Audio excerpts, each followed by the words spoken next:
नमस्कार दोस्तों, आज का अपना टॉपिक है दोहरा लेखा प्रणाली।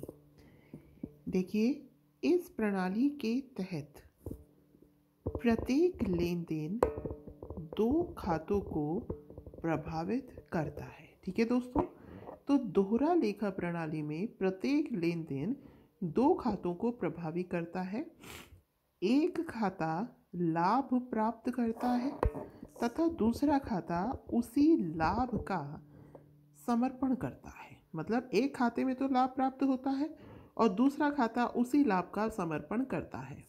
प्राप्त करने वाले खाते को डेबिट किया जाता है तथा देने वाले खाते को जमा या क्रेडिट किया जाता है। ठीक है दोस्तों, तो प्राप्त करने वाला खाता कैसे?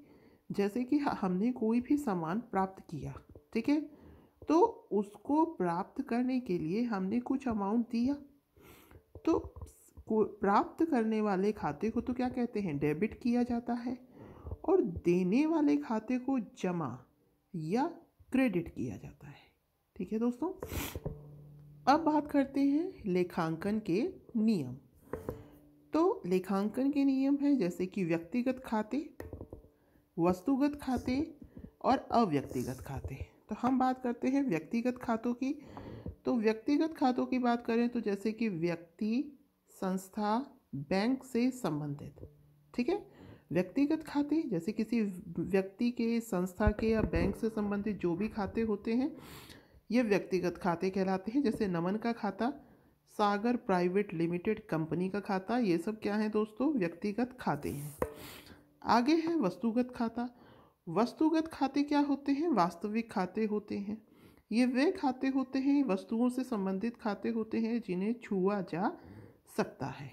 अगला है अव्यक्तिगत खाते। अव्यक्तिगत खाते व्यवसाय में होने वाले सभी हानियां और खर्च, लाभ व आय को व्यक्त करते हैं। ये क्या होते हैं दोस्तों? अव्यक्तिगत खाते। अब हम चलते हैं आगे, विशेषताओं की बात करते हैं। तो देखिए, दोहरा लेखा प्रणाली की विशेषताएं क्या हैं? यह वैज्ञानिक प्रणाली है। व्यक्तिगत और अव्यक्तिगत दोनों पक्षों का लेखा इसमें किया जाता है। व्यक्तिगत और अव्यक्तिगत दोनों पक्षों का लेखा इसमें किया जाता है। तो यह है दोस्तों एक वैज्ञानिक प्रणाली। न्याय संगत प्रणाली है। प्रत्येक सौदे को दोनों पक्षों में लिखा जाता है, इसलिए यह न्याय संगत प्रणाली है। ठीक है दोस्तों, मतलब एक में आप सामान किसी को दे रहे हैं तो क्या हुआ दोस्तों, वो क्रेडिट हुआ सामान के लिए, क्योंकि आपको उसके बदले में क्या मिलेगा, अमाउंट मिलेगा, तो वो क्रेडिट हुआ। दूसरा होता है डेबिट खाता। दूसरे ने सामान लिया लेकिन अमाउंट उसने दिया, तो वो खाता क्या कहलाता है दोस्तों, डेबिट खाता। आगे चलते हैं, आगे हम बात करते हैं गणितीय शुद्धता की। तो नियमों के तहत खातों को डेबिट और क्रेडिट किया जाता है। ठीक है, जिसका कि योग समान रहता है डेबिट और क्रेडिट का।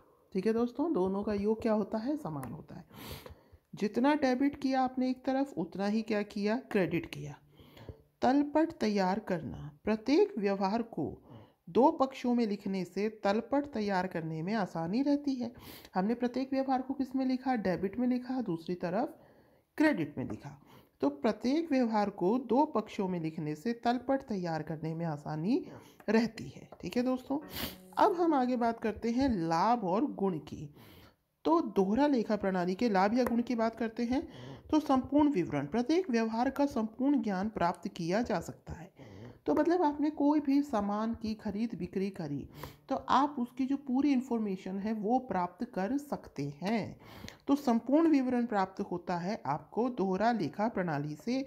तो प्रत्येक व्यवहार का संपूर्ण ज्ञान प्राप्त किया जा सकता है। लोचपूर्ण, व्यापारी अपने व्यापार के आकार और स्वभाव के हिसाब से लेखा पुस्तकें रख सकता है। ठीक है दोस्तों, तो लोचपूर्ण है, जरूरी नहीं है एक ही तरीके का लेखा परीक्षण हो। इसमें जो व्यापारी है अपने व्यापार के आकार और स्वभाव के हिसाब से लेखा पुस्तकें रख सकता है। अपने व्यापार के अकॉर्डिंग लेखा पुस्तकें व्यापारी रख सकता है। आर्थिक स्थिति की जानकारी, हम यह जो दोहरा लेखा प्रणाली है इसको देखकर किसी भी व्यापार की आर्थिक स्थिति की जानकारी की निकाल सकते हैं। इसके अलावा दोस्तों त्रुटियों को प्रकट करने में भी सहायक है। मतलब आपने एक तरफ तो क्रेडिट अकाउंट बना रखा है, एक तरफ डेबिट अकाउंट बना रखा है। 5 रुपए का सामान दिया तो इधर 5 रुपया ऐड किया। ऐसे ही मान लीजिए 50 रुपए का सामान दिया, 50 रुपया ऐड किया। तो इससे क्या है, आप दोनों खातों को मैच करके कोई भी जो एरर आ रही है उसे फाइंड आउट कर सकते हैं, तुलनात्मक अध्ययन कर सकते हैं। तो ये आपको बता ही दिया। दोनों खातों को चेक करते हुए आप क्या कर सकते हैं, तुलनात्मक अध्ययन कर सकते हैं। कानूनी मान्यता है, लाभ हानि की जानकारी आपको इससे प्राप्त हो जाती है। विवादों का निपटारा करने में सहायक है। जो दोहरा लेखा प्रणाली है दोस्तों, ये अगर विवाद हो गए तो उसका निपटारा करने में भी सहायक है। व्यावसायिक प्रबंधकों के निर्णय लेने में सहायक। जो भी व्यवसाय प्रबंधक हैं उनके निर्णय लेने में भी यह प्रणाली सहायक होती है, क्योंकि जो व्यवसायी हैं वो इजी वे में क्रेडिट और डेबिट जो अकाउंट है उनको देख करके निर्णय ले सकते हैं। आगे चलते हैं, आगे हम बात करते हैं दोष की। तो गलतियों की जो संभावना है, ठीक है दोस्तों, गलतियों की संभावना इसमें रहती है। कैसे? इसमें गलतियों की संभावना कैसे रहती है, जैसे कि मान लीजिए दोनों तरफ करते हुए, ठीक है, मान लीजिए आपने एक तरफ कर दिया फिर उसका दूसरी तरफ करना भूल गए। कई बार क्या होता है, आपने अपना भी देखा होगा, आप एक तरफ एंट्री कर रहे हैं तो दूसरी जगह करने की जगह एक ही जगह 2 बार एंट्री हो गई। तो इससे क्या होता है दोस्तों, गलतियों की संभावना बनी रहती है। इस हेतु प्रशिक्षण की आवश्यकता होती है। छोटे व्यापारियों के लिए ये अनुपयोगी है क्योंकि इसमें खर्चा अधिक आता है, 2 रिकॉर्ड्स बनाने पड़ते हैं। इसके अलावा खर्चीली पद्धति है ही, क्योंकि हमें अलग अलग रिकॉर्ड्स संभालने पड़ते हैं। क्षतिपूरक अशुद्धि ज्ञात न होना। मान लीजिए कि जो दोनों आपके क्रेडिट और डेबिट जो अलग अलग आपने अकाउंट्स बनाए हैं, दोनों में आपने एंट्री कर दी, फिर जब आप कंपेयर करेंगे तो आपने मान लीजिए एंट्री करने में एक तरफ क्रेडिट अकाउंट में गलती कर दी तो वो ऑटोमेटिकली डेबिट अकाउंट में भी मिस्टेक हो जाएगी, ठीक है। तो दोनों जो एरर हैं वो एक सी दिखाई देंगी, तो आपको जो क्षतिपूरक अशुद्धि है वो ज्ञात ही नहीं हो पाएगी, ठीक है दोस्तों। तो ये है दोहरा लेखा प्रणाली के दोष कि ये खर्चीली पद्धति है, क्षतिपूरक अशुद्धि ज्ञात नहीं हो पाती, गलतियों की संभावना बनी रहती है।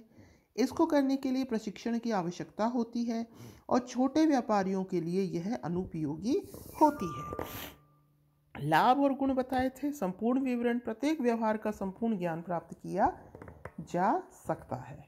लोचपूर्ण है, व्यापारी अपने व्यापार के आकार और स्वभाव के हिसाब से लेखा पुस्तकें रख सकते हैं। आर्थिक स्थिति की जानकारी इससे प्राप्त होती है। त्रुटियों को प्रकट करने में सहायक, तुलनात्मक अध्ययन होता है, कानूनी मान्यता प्राप्त है, इसे लाभ हानि की जानकारी प्राप्त होती है, विवादों का निपटारा करने में सहायक होती है, व्यवसायी प्रबंधकों के निर्णय लेने में सहायक होती है। विशेषताएं देखी थी, वैज्ञानिक प्रणाली है, न्याय संगत प्रणाली है, गणितीय शुद्धता होती है, तलपट तैयार करने में सहायक होती है। लेखांकन के नियम, व्यक्तिगत खाते, वस्तुगत खाते और अव्यक्तिगत खाते। तो व्यक्तिगत खातों में हमने बताया था व्यक्ति, संस्था, बैंक से संबंधित, है ना, मतलब व्यक्तियों से संबंधित जो खाते होते हैं वो व्यक्तिगत खाते कहलाते हैं। वस्तुगत खाते मतलब जो वस्तुओं से संबंधित जो खाते होते हैं तो ये वस्तुगत खाते कहलाते हैं। अव्यक्तिगत खाते व्यवसाय में होने वाले सभी हानि और खर्चों के लाभ व आय अव्यक्तिगत खाते कहलाते हैं, ठीक है दोस्तों। तो ये हमने पढ़ी दोहरा लेखा प्रणाली। उम्मीद है आपको समझ में आई होगी। जैसा भी लगे प्लीज़ कमेंट कीजिएगा। तब तक के लिए धन्यवाद। Have a nice day.